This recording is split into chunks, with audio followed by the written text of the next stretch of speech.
Hi, welcome to the Dieku podcast. I'm Gary Snow. Today we have Eco, who is the creative mind behind the Outer Rim Uprising and Skyrealms, and is currently kickstarting The Lost Bay, a suburban gothic tabletop RPG setting and collection of adventures set in the alternate 90s. Eco, welcome. Hi, thanks for having me.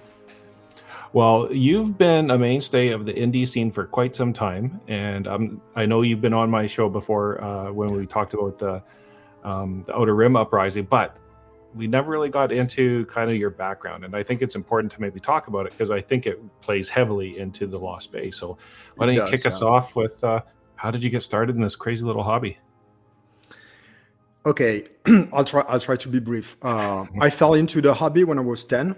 I was living in a place which I mentioned because it inspired a lot, Lost Bay, which is a French Mediterranean island called Corsica. And I don't know, like D&D and the other dozens of RPGs were like a window open for us and for me and my buddies to an outside world, and we were very much excited about all that. It was very exotic. I know that D&D is considered as European fantasy, but from the point of view of Mediterranean European, that was super exotic. You know, dragons, goblins, elves. What the hell is that stuff? And so that was really fun. And I played a lot until I started working, and I didn't have any time to play. And also, like me and my buddies, we all went around France and Europe. And later on, a few years right before the pandemic, I started. So, like, my professional background is in audio, video production and direction, and I started like taking notes about I don't know, like an autobiographical project, and about my upbringing and stuff, and what was growing up in that place. And I kind of like remembered that I used to play RPGs, and that was 2017, I think. And then, yeah, I don't know, I slowly got back to the hobby, and then the pandemic happened. I don't know, I posted something on Blogspot, and a person named Yochai Gal wrote me and told me, hey, there's Discord servers where people meet, there's an indie scene, you should come and hang out. And I'm so grateful for for that. Like, yeah, Yochai like kind of brought me like into the indie hobby, and since then, like, it's been like something that has been like taking more and more space like in my life. And yeah.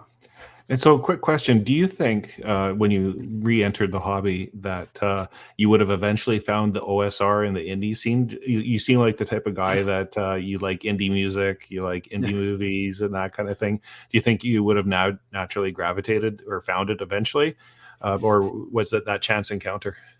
No, I mean, that was totally chance encounter. I have to say that when I started playing again, like now 7-8 years ago, like in Paris, France, some of the people I was playing with were bringing indie games, but most of like the folks around me were playing like main titles, not only D&D, but like other main titles, even like big French games.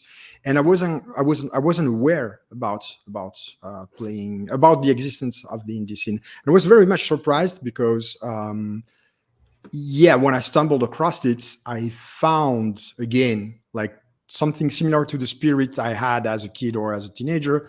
Not so much about, not so much because like being faithful to a certain kind of rules or a way to play in terms of gameplay, but rather the spirit, like the creative spirit behind the playing experience. Like, you play, but you create things as well. Most of the players or GMs in the scene, I have the impression, like they do a bit of design, they publish things, and that was very much similar to what we were doing as kids. And yeah, and so that was like totally unexpected.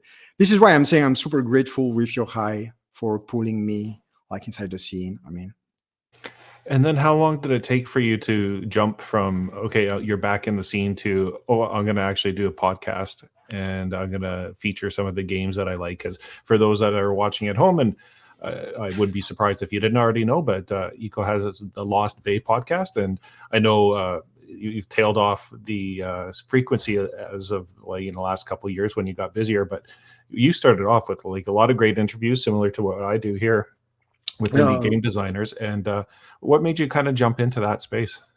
Thanks for mentioning the podcast. We started like a new season like last week, and we got a new episode coming out like tomorrow or in a couple of days.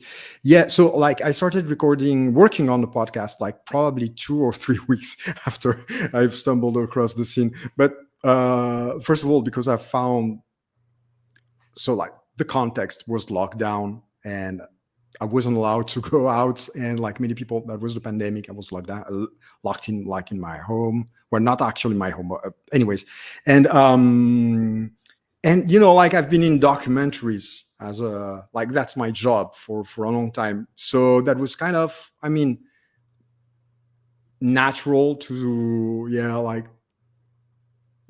go and interview people that were the source of all that amazing stuff. I was super creative stuff I was discovering. And so that happened pretty quickly. But I must say that happened pretty quickly also because like the scene has been, I know like the indie RPG scene, like the international scene is not perfect, and there's a lot of issue and it could be more inclusive. But I found like globally, I found it quite welcoming and encouraging. So I mean, I've been supported from the beginning, and so this is why I jumped in the podcast from the get-go. Like, probably I didn't even have a Twitter account when I started working on the podcast. And this is probably a good time to talk about. So, I mean, you were inspired by your youth and the Lost Bay and Corsica, and that you named the podcast the Lost Bay Podcast. Did you always have in your mind that one day this game was going to come to fruition?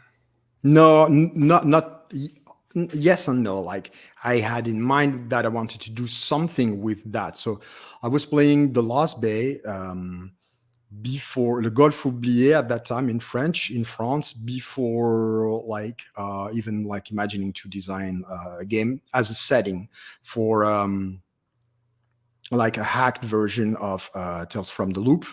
So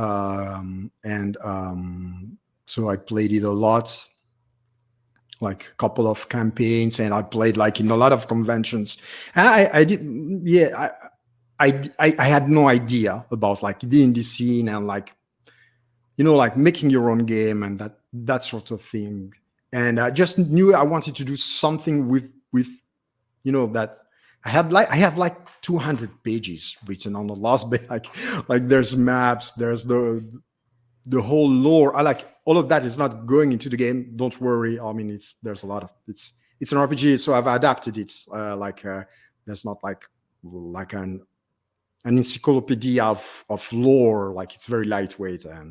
But I knew that I wanted to do something with the Lost Bay, and I don't know. Then when I started playing online with new friends from different parts in the world, I started thinking about like adapting my setting, which was very much rooted into something very French or even very of a specific place of France, and adapting it into a way that would make it understandable to some people living anywhere else in the world. So that was like the main design challenge, like translate, adapt, not translate like the language, but translate the experience to make it like understandable and relatable for somebody who had like a different cultural background and lives in a different place.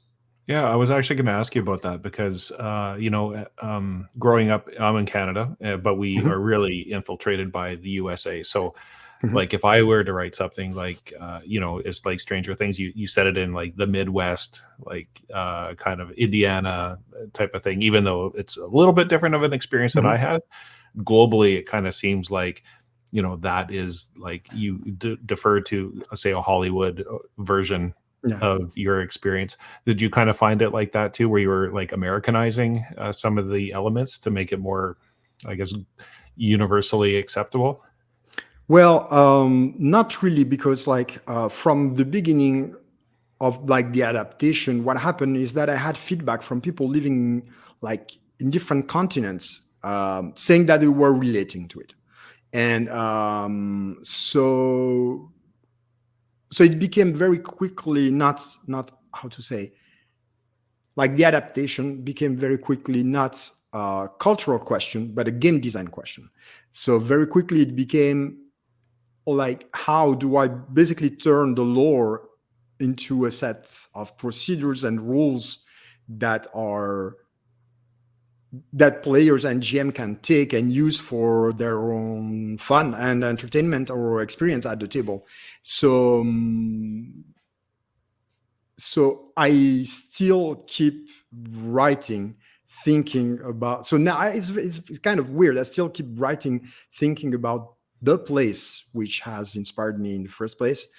But I know that, like at the end of, even when I'm writing now, like new adventures, new rules, and like I know that at the other end of the process, people are like, yeah, receiving it and making it their own. And you're speaking about Canada. One of the stretch goals of the campaign is like a variation of the setting by Brenda Forrester, who's a Canadian designer, and that would be a bay with snow, ice, and cold instead of a very hot summer vibey bay like the one I wrote. So, and there's somebody in Taiwan who's working on an alternative like mini setting adaptation of the bay because it clicked for them, and something in Mexico. So yeah, that's something that's very important to me. But yeah, again, like I would say it's a matter of game design rather than culture. It's like, how do you break down a lore and make it lightweight and make it something that you get through procedures, rules, and the experience of play instead of reading pages and pages of text. And just so you know, I have 15 centimeters of new snow outside Oh my yeah. window today. So it's not, sometimes Canada's not a fun place to live in. I'll tell you that. But let's jump into the Lost Okay. Bay. So here's this iconic image, and I know you've been using it for the cover and Yes. a lot of the marketing, and that's by Evangeline Gallagher, I believe. Absolutely. And Absolutely. terrific. I just the vibes of it, and I'll say, throughout all of your content and even on your Kickstarter page, vibes heavy, right? I Yeah. think I think you've done a really good job of capturing that '90s vibe. And then going back to like growing up and stuff, did you always think it's going to be in the '90s? Like I know, I mentioned already Stranger Things. You mentioned Tales from the Loop, and now I know there's Yeah. Yeah. Yeah. Tales from the Flood. Was it always kind of like, oh, it's going to be The, set in the '90s? yeah, so it was like when I started playing, this is going to be very autobiographical. See, I can't even say the word. So it was set specifically in 1993 because like in 1992, something happened which as a result had me leaving that place, Corsica, where I was living in a very abrupt way, without having the possibility to tell people, like my friends, that I was leaving, without being able to tell where I was going, and without being able to come back to that place for 17 years. So this is why it's the Lost Bay. I mean, it's been like I was very much attached, like I would say emotionally to the village where I grew up, and so having it like disappear from my emotional geography was really tough, and led me to kind of, try to remember it, but the memory of it kind of, I don't know, became a fiction of it, and I started like fantasizing it for a lot of time. And when I came back to the place, like in 2010, something like that, is when I started writing about it. And a lot of time before, a few years before the Lost Bay. So it's been always set like in the early 90s, and there's always been the theme. I mean, like in the rule book, it's written that it's called Lost because it's not on maps and people have forgotten where it is, and people who live in the Lost Bay can't get out of it, and people who are out of it can't get inside of it, although it's connected to the rest of the world. So it's kind of mysterious place which is its own world and separated from everything else. So yeah, it's been all said in the 90s for those reasons. And also I think that the 90s are sort of a much darker version of the 80s, and that's an interesting era in which you've got a lot of, like the world, like the analog world, like kind of mixing with the new digital world, and a lot of things are happening, changing in people's daily lives, values, like in the experiences. And I found that contrast between the old world and the new digital world, like was kind of creating like opportunities and clashes for good stories, basically, and good gaming experiences. Yeah, I mean, I personally love the 90s. That was kind of my heyday. I worked in a video store and in a kind of small town. So VHS, analog, all that kind of stuff. I remember, like, it just, so it strikes me as authentic, at least. And I know that the 90s are kind of coming back. It's that kind of, I think there's that, what they call it, a 30-year cycle, where like Stranger Things was like the 80s, and now the 90s are coming in vogue. So perfect timing for Lost Bay. That's good. And I know you put together a video, which I'm going to play shortly. And so how much of your experience into filmmaking went into making this trailer? Well, I was super. I mean, making Kickstarter videos is tough, and but for that one specifically, that was a lot of work, and I've been helped a lot by Laura L., who's like the supervising editor, dev editor editor of the podcast now, of a lot of things, RPG or beyond. I do, and but that was like tough but super fun. I mean, that was like kind of like real pleasure to kind of try to convey the Lost Bay 1990X vibe through images. I don't know. That was just fun to do, basically. Cool. Well, I'm gonna let it roll. And if you're listening on the podcast and can't see it, you can skip ahead 2 minutes here and catch us on the tail end of it.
So the vibe of that video, like, it really did capture that 90s feel to it. Thank and it you. had like all the cool elements that we always love. And I know we'll talk about your bingo card of influences, but skateboarding videos were definitely prevalent, and like kind of that like analog grungy edit yourself DIY skate video really had that feel to it.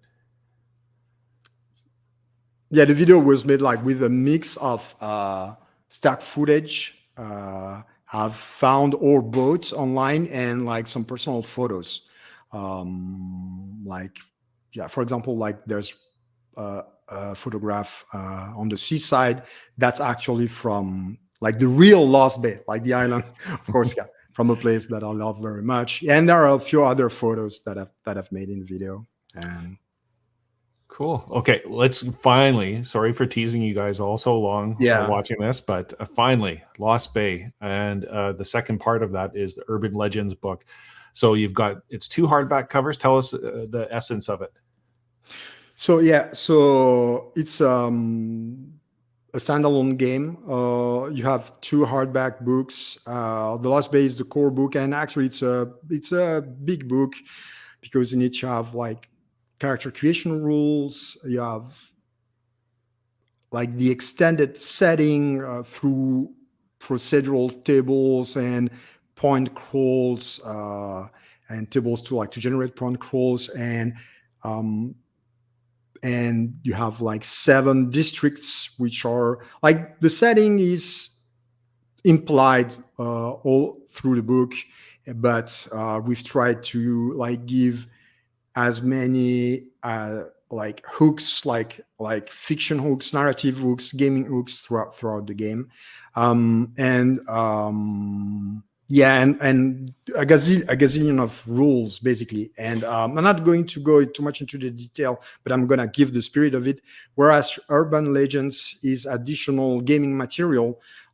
It's a framework to run West Marshes like campaign set in a suburban gothic like setting environment, plus a collection of adventures by third-party designers who've been written for the Lost Bay. And what's really cool about it is, first of all, like it's a lot of gaming opportunities. I mean, you could play a year with it. Like with both books, you could probably play for more than just a year. But in Urban Legends, you have like different gaming experiences. Like Alfred Valley has been writing an hex scroll. There's another piece by Watt. Which is kind of a mini framework, campaign framework with a very mellow vibe. There's a work by Samantha Lee, which is written as an in-game document, which you can use in like to build a whole campaign, or just as a cool like thing in your game about like a cursed Tamagotchi. And there are also 2 adventures. There's like an intro adventure that I am co-writing with Chris Ario, which is kind of like an intro to the game, both for game masters and players. It's written in a way that makes it easy to try and test all the mechanics and kind of explore the main ideas in terms of mood and lore of the game while you're playing it. The kind of adventure you would play when you come back from work. Just open it and like dive into it. It's pretty easy. And then there's like a re-edition, augmented edition of an adventure that I've written and published for it, which is a Unity the H17, which is like suburban mini dungeon, I call it. It's very much dungeon crawling, but in the 90s, in the basement of a suburban house.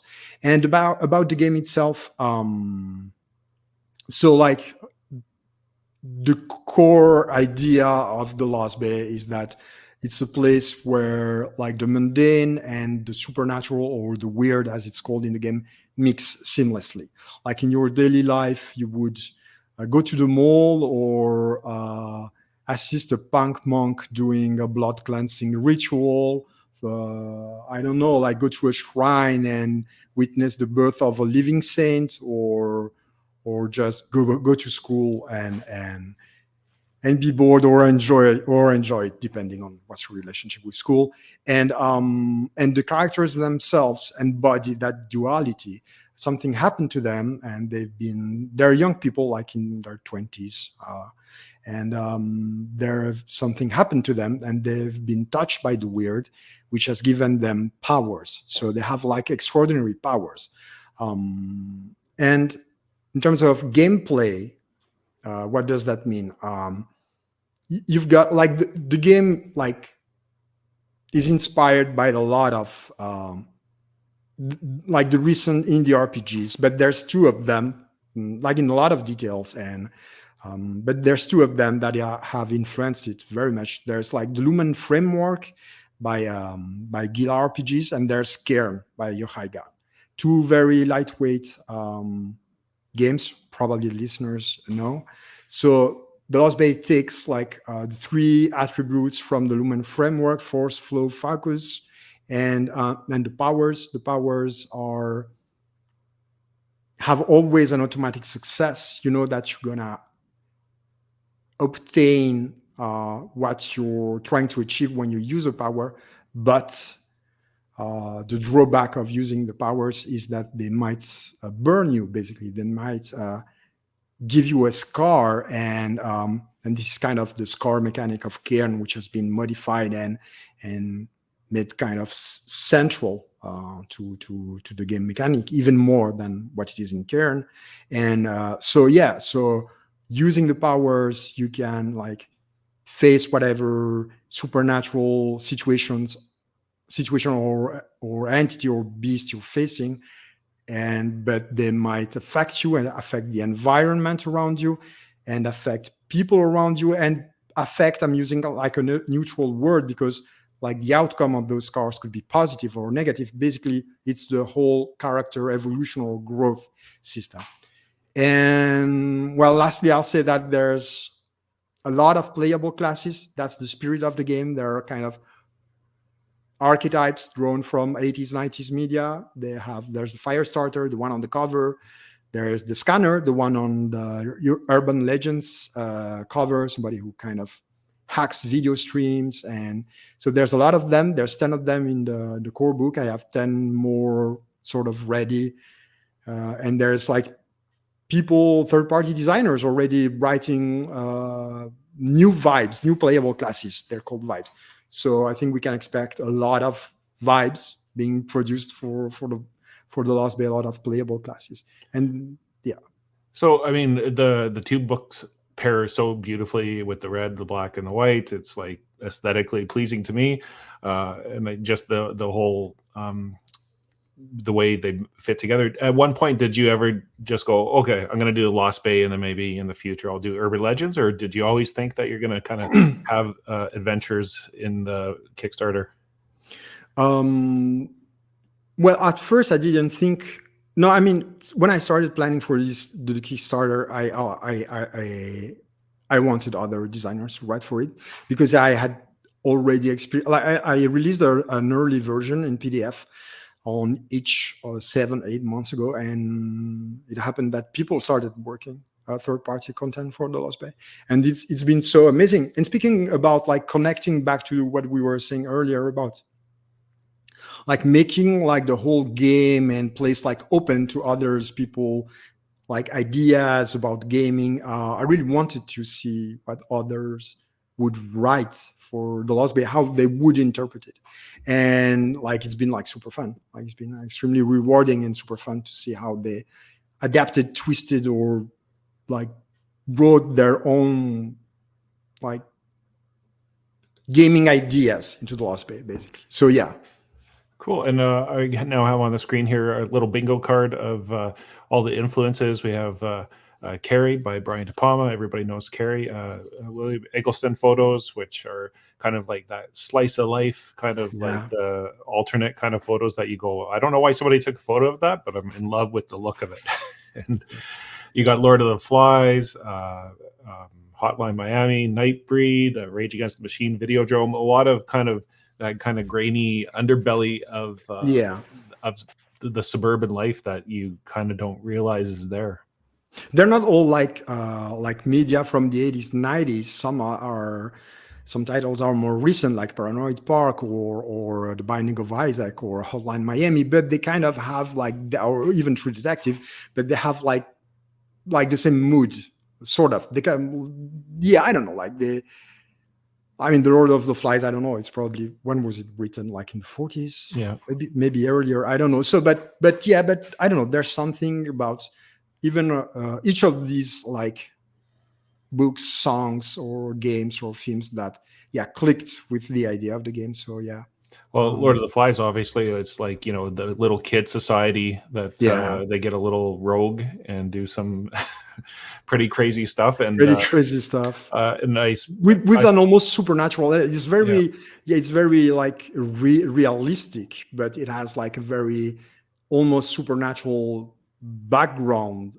There's that kind of very thin, like separation between like physical, like very material physical violence, and this idea of that Lord of the Flies, which is there, but probably it doesn't exist, or maybe yes. So yeah, I really love that kind of, and I'm what I've been trying to do, like with the rules of the game, is to kind of provide tools to play that that thing where like the real and the magic, like the paranormal magical world mix, and you don't know anymore what's real, what's not, you know.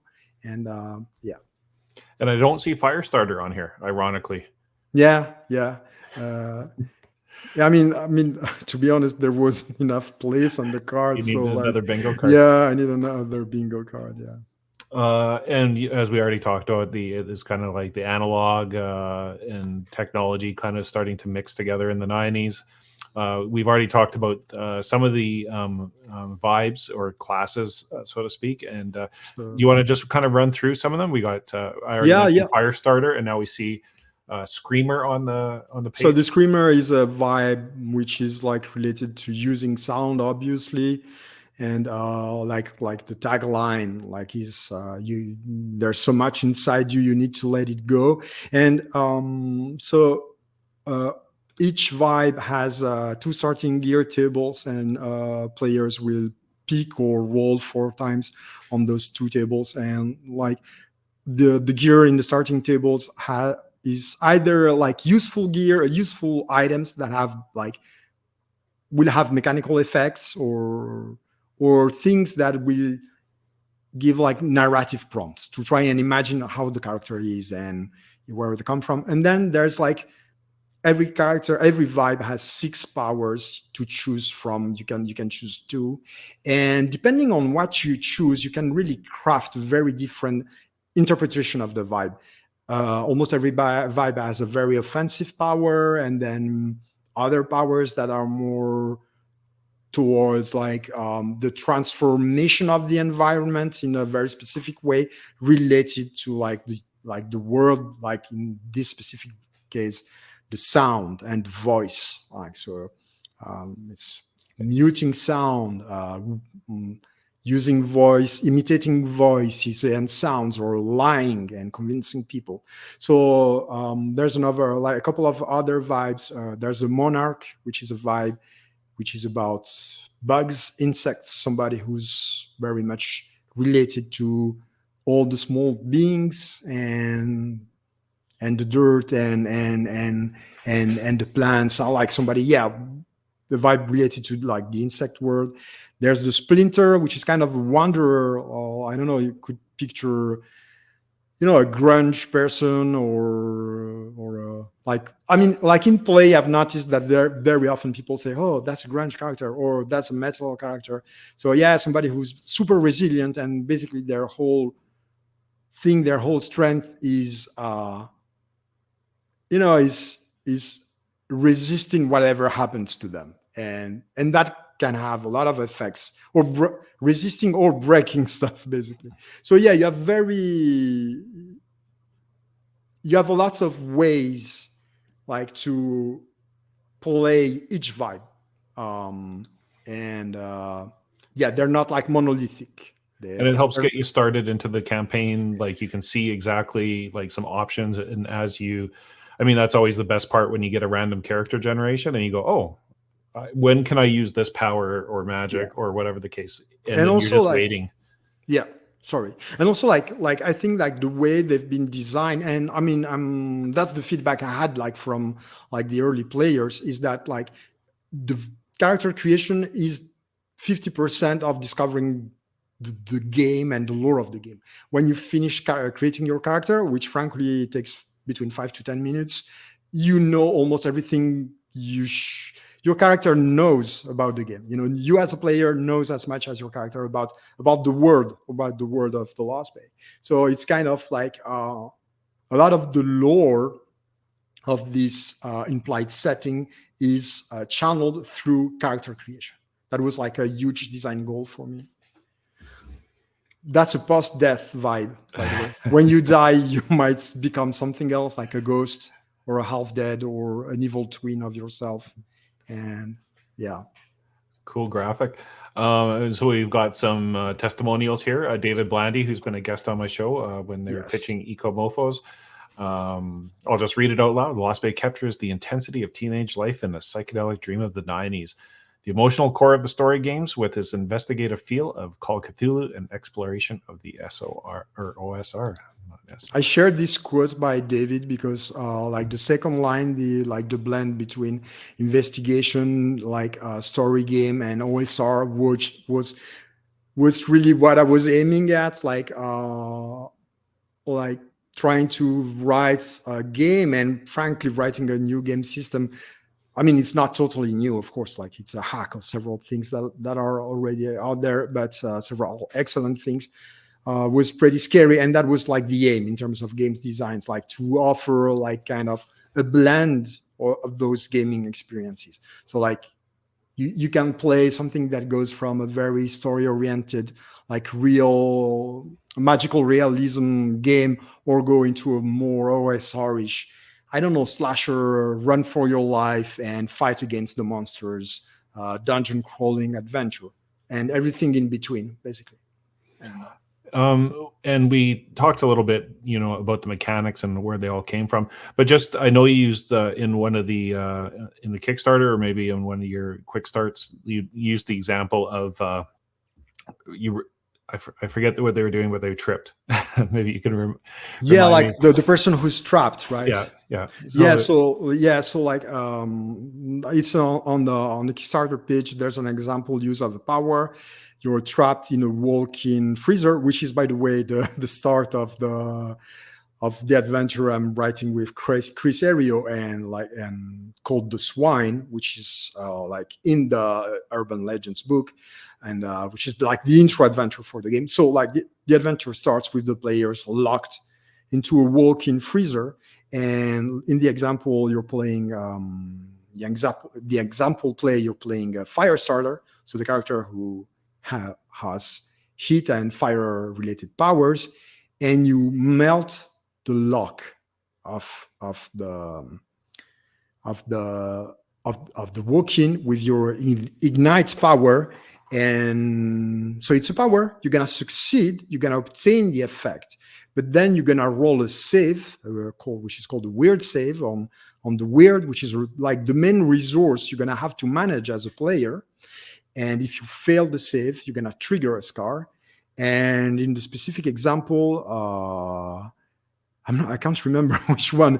I'm gonna check really quick. I've got the Kickstarter page here. Yeah. Well, I think there's where you rolled you rolled 4 or 5 d6s, and then no. I found it. So yeah, you fail your save, and like you get a scar which transforms you like temporarily into a human pyre. Like you become a ball of fire and burn everything that's around you, including your clothes or objects. So that's one of the things that could happen, like as a side effect, if you're using one of your powers. Could be something more beneficial to you, or could be something destructive. So yeah, I didn't want like the players to be like demigods, the characters like characters who are super powerful. You can be powerful because you're in the Lost Bay, you're somebody from the Lost Bay, so you can be powerful.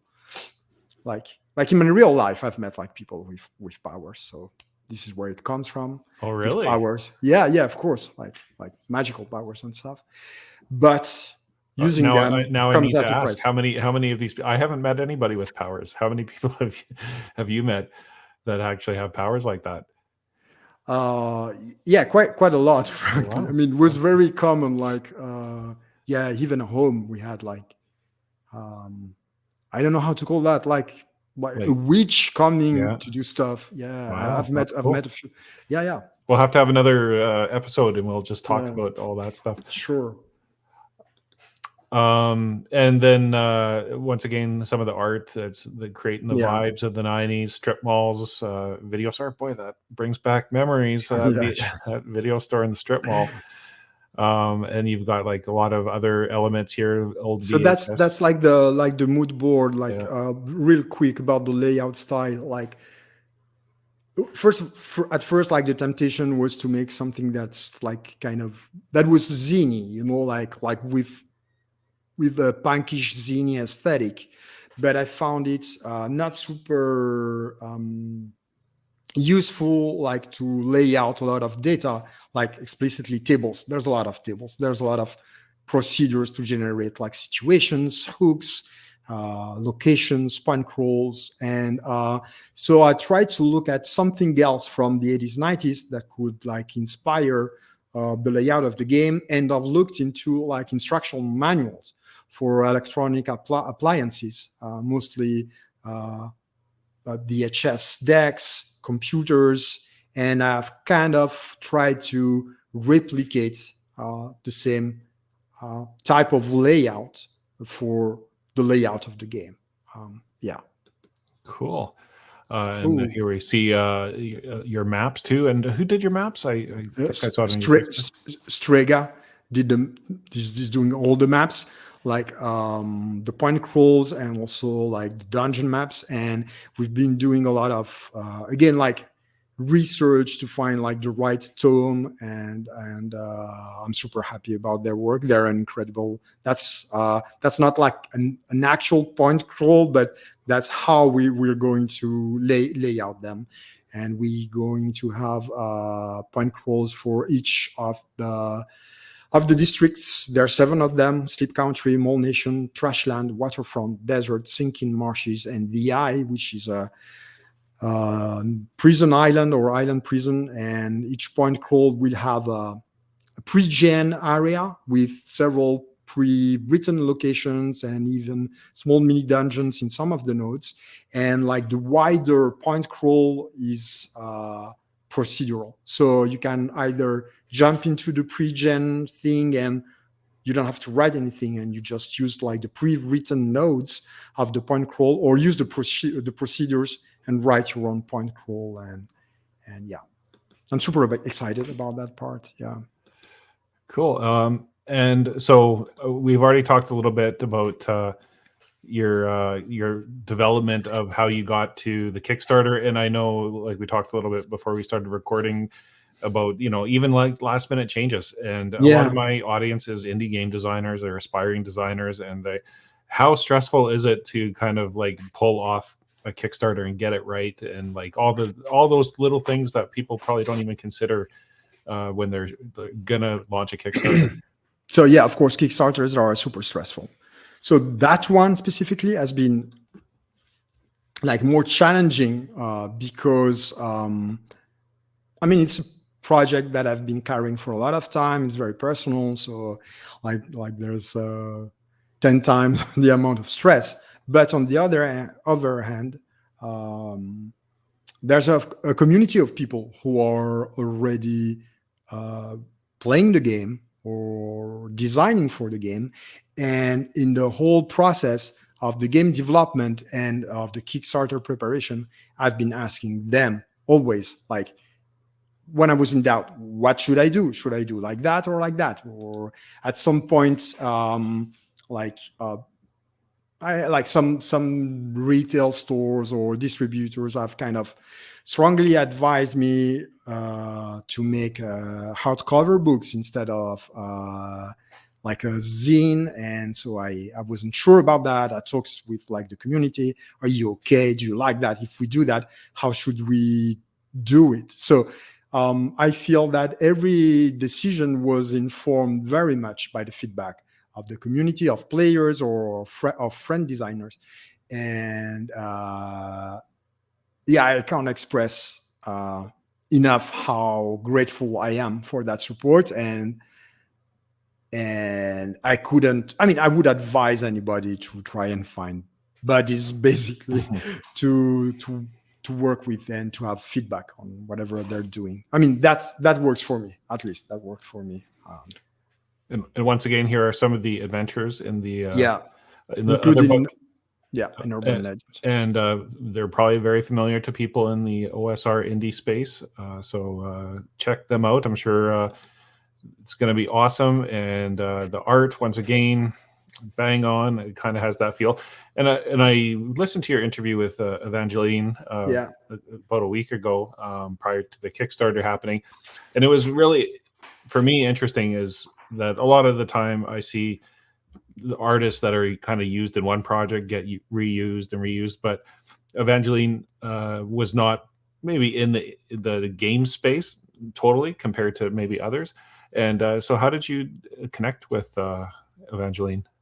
So I so the I stumbled on the what's now the cover of the Lost Bay book, the young girl with the lighter, which has become like the fire, like the image for the fire starter vibe on Twitter. And I wrote Evangeline, and I said, "Hey, listen, I'm writing," and that was like 2 years and a half ago. I'm writing a 90s weird, spooky, horror-ish, dark fantasy game, and can I buy the rights for of that image for the game? And Evangeline said yes. And after that, I commissioned them other work, and then other work, and then other work, and Evangeline's art has been influencing a lot the way the game is written. I'm not sure how to explain that, how to Yeah, it's been a lot of very subconscious, but we've been working on the game art like for a lot of time, 2.5 years. Plus, we've been collaborating on other projects. So, I mean, I don't know, like Evangeline is very much inspired by, and they say like that in the podcast, by 80s, 90s horror, dark fantasy. So, I mean, there was a match there in terms of mood and personal interests. And yeah, I'm not sure if I answered your question. no, it's good. But, I love it when I see that happen. And I mean, it's not always the case, and how art can influence the writing, and writing can influence the art, and it's a nice feedback yeah, loop. And when it works, so it really works well. like the books couldn't be like, I mean, there's a lot of like super great illustrators and have worked with, or I like to work with, but I feel like the Lost Bay, I mean, couldn't be illustrated by somebody else's art. I mean, they're like writing and drawing it went together. So And I guess my point was that sometimes it's nice to reach outside of our TTRPG space. There's absolutely, a ton of amazing illustrators. I absolutely, don't want to discount that or anything like that. But sometimes when you find somebody that maybe isn't in the game scene already and bring their art into it, it has a nice fresh look to it, which I think you've achieved here. thank you. Let's talk about the Kickstarter levels. So we got the Lost Bay PDF and all stretch goals, £35. That's the core book, hardcover book, A5. If I can, I'll make it slightly larger, but yeah, A5 book. And then the next level? Which is like the Lost Bay core book, the Urban Legends book, which is a slightly smaller, around 100, maybe 100 pages, plus the PDFs and all the stretch goals for £65. And then there's like the big tier, which is like the 2 books plus 3 zines. I call it the community tier. 3 zines, one which I have co-written with Dave Kenny, your listeners probably know. It's a solo adventure with a Christmas theme, kind of mole survival, mole escape adventure. And 2 really cool works, one by Alan Hall, who's becoming one of the most prolific third-party The Lost Bay designers, putting a lot of things out there, super, super cool. And they're bringing Diesel Service, which is a really cool zine adventure about a secret hooded order, highways, trucks, and something really wicked happening. And late night broadcasts by, not sure how to pronounce their name, Scragend, I think, which is an adventure / supplement about a doomed TV station and how the TV station affects the suburbia around it. So it's both like a dungeon crawling. It can be both a dungeon crawling experience like in the TV station, or like a hook for a larger plot involving how the TV station is affecting the suburbia around it. A really cool zine, yeah. And that's £90, yeah. And on a side note, have you seen the trailer for Late Night with the Devil? No. Oh, you need to check that out. It's like Okay. a late night talk show where live on Halloween. It's fun. Check that out. Oh, really? Okay. Yeah. So the team, we already talked a little bit about it, but Yeah. go ahead and we'll go through. Yeah, the team. So I've mentioned a lot of people. There's a lot of cool people in the team, and don't want to forget anybody. So Evangeline Gallagher is the artist. Rega Wolf Vandenberg does the maps. Laura L.A. does dev editing. Samantha Lee does one of the adventures, maybe two, and also editing and proofreading. There's Liber Ludorum Walton Wood, who does editing and proofreading. Then we have like the guest designers who are Alfred Valley, Chris Ario, who is like the designer behind Cloud Empress, by the way. Dave Cany, Pierre-Philippe Renaud, which is a French Quebecois designer who's doing something for an additional procedure, weather procedure, really cool weather flower for the core book. And then we have Christian Sorrell, who we just unlocked. Christian Sorrell Stretch Goal, who is like a game book, like a mini game book inside the rules book for character creation. It's optional; you don't have to use it, but you can play the character creation at the end of the small game book adventure. You discover what playable class you are.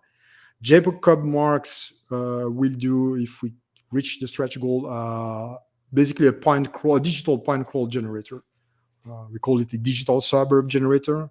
They've been doing an amazing map generator for Vaults of Varn, and yeah.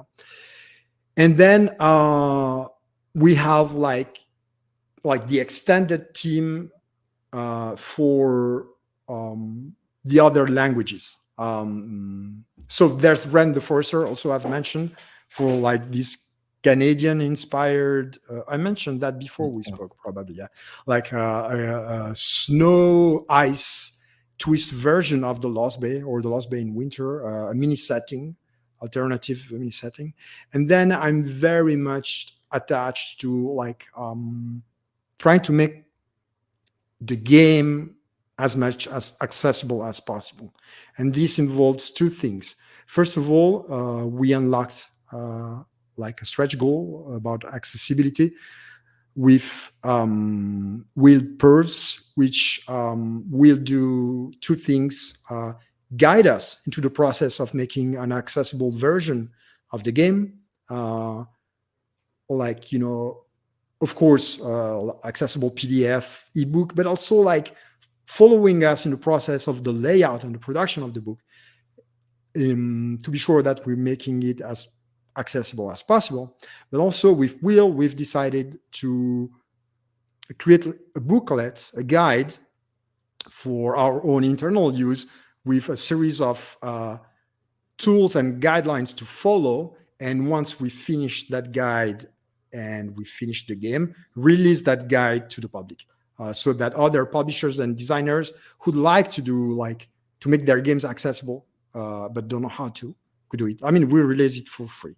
And then we have guests that we write in other languages, in Spanish, in Spanish Mexican, in German, and in traditional Chinese. Like, and that's, I hope we'll reach those stretch goals, because there's people, you know, vibing with the game in other countries, continents, and I want very much to support them. So basically, the stretch goals have been designed to support the community, either of players and GMs or of designers who are wanting to do something for the Lost Bay, basically.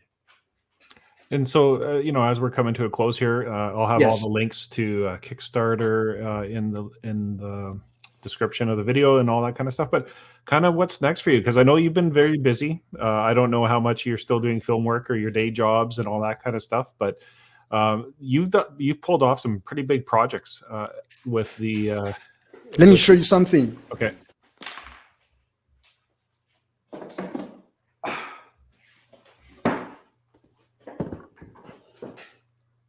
So what's next for me? Of course, there's the Last Bay, and I've got other things planned for the Last Bay. Like I've got other books, adventures. I mean, I've got years of possible designing and publishing for the Last Bay. But of course, there's Outer Rim of Uprising. Last time we spoke to each other, and I've just got like the tests for the box set.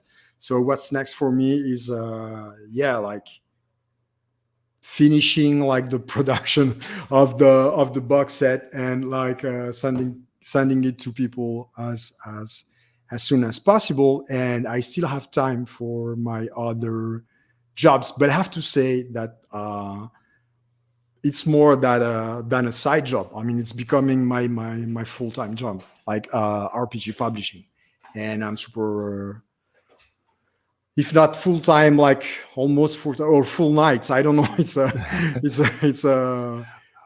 taking. Well, it's hard to keep up. It's hard to keep up that kind of level of like the side hustle on top of the day job. So, are you able to scale back the day job, and now devote more time to your? Yeah. I've been lucky enough to be able to do that lately. Yeah. And I guess I also have to ask you, I mean, these are big projects with a lot of different moving parts. I mean, even just writing it and getting art is one thing, but now you've got other people, third-party developers or writers. You've got, I know in the Outer Rim Uprising, you had a number of different zines and coordinating all those zines to go into the box at the same time. How do you juggle it all? Do you enjoy that level? Yeah, I mean, yeah, of course, I enjoy that. That's why I've designed the projects like that. I like very much working in teams, and honestly, I find that easier. Like you when there's a shared energy, like, and people like working together to achieve like something in common, like things are much easier, honestly. So like, yeah, the projects are bigger, and sometimes it involves stress. I mean, they're more complex, like in the logistics or in the production. Like for Outer Rim Uprising, we're not printing one zine, we're printing 20 items, and some of those items have sub items physically. So yeah, of course, that's more work. But yeah, again, like I really love working with team. I love as a personal experience. I find that super gratifying, and also I love to, in my own way and at my own capacity, support other people's work. I mean, I'm amazed. And getting back to the podcast, this is why basically I started the podcast in the first place. I've been always amazed by others, people, creativity, and working on bigger projects with other designers or artists gives me the opportunity to be closer to them and to witness how they work somehow, and that's the best, honestly. That's the best.